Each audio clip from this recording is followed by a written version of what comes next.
Hello brother တွေဒီ video လေးမှာတော့ free skin တွေရအောင်မယ် advance server event ကြီးအကြောင်းကျွန်တော်ပြောပြပေးသွားမှာပဲဖြစ်ပါတယ်။ကဲတော့ရှေ့ဝေးတွေပြောနေပဲ video လေးကိုစလိုက်အောင်။အော်ဒါနဲ့ကျွန်တော် channel လေးကိုလည်း subscribe လုပ်ခဲ့ပြီးပြောချင်ပါတယ်။ Let's go ဒီ event ကိုတော့ ထိုက်တဲ့ tracer လို့ခေါ်ရပါတော့။ event ပုံစံကြတော့သူက coin တွေပေးမယ်ပေါ့နော်။ကိုက touch တွေလုပ်ပြီးတော့ coin တွေစုရမယ်။အ coin တွေနဲ့ကိုကပြန်ပြီးတော့လှည့်ရမယ်ပေါ့ဗျာ။လှည့်ရမယ့် coin တွေကလည်းဒီလိုမျိုး daily touch တို့ challenge touch တို့လုပ်ရမယ်ပေါ့ဗျာ။ဒီ daily touch မှာဆိုဂိမ်းထဲဝင်တာတွေပါမယ်။တငယ်ချင်းနဲ့ game server ဘာလို့ပါရင်ဗျာ။ဒီမှာကျွန်တော်အခုပြထားသလိုပဲ။ challenge touch ကကြတော့ကိုက MV 2ခါ3ခါယူဝေးရမယ်။ကိုကပွဲ40ပွဲ60လောက်ပြီးအောင်ဆော့ပေးရမယ်ဗျာအဲ့ဒါဆိုရင်တော့ကိုက draw လို့ရမယ် coin တွေရမယ်ဒီ coin တွေကို event မှာပဲပြန်သုံးပေးရမယ်ဗျာ event မှာပဲပြန်သုံးလို့ရတယ်ဒီ event မှာလှည့်မယ်ဆိုရင်တော့1 draw coin 100ကုန်မှဖြစ်ပြီးတော့10 draw coin 1k ကုန်မယ်ပေါ့နော်သူက10ကလှည့်ရင် coin 900နေပြီးတော့ coin 1k လောက်တော့ရမယ်ဒါ advance server မှာဆိုတော့ normal server ကိုရောက်လာရင်လေဒီလိုမျိုးပေးမယ်ဆိုတာမသိကြဘူးပေါ့နော်တကယ်လို့ဒီလိုမျိုးပေးရင်လည်းပေးမှာပေါ့ဒီမှာကျွန်တော်လှည့်ရတဲ့လောက်ဆိုရင်သူက coin တွေကိုများစားပေးတယ်ဗျာ10 draw နဲ့ coin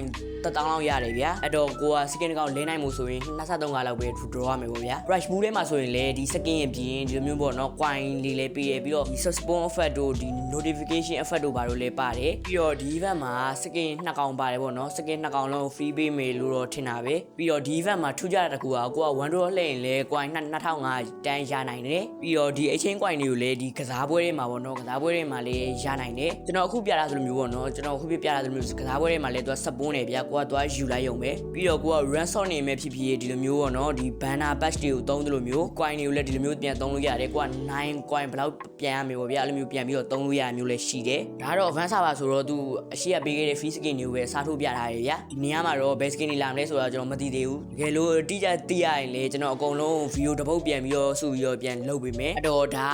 advance server မှာလာနေတဲ့ ထိုက်တဲ့ tracer ဆိုတဲ့ event ကြီးပေါ့နော်ဒီ event ကြောင့်ကျွန်တော်ပြောပြပေးသွားတာ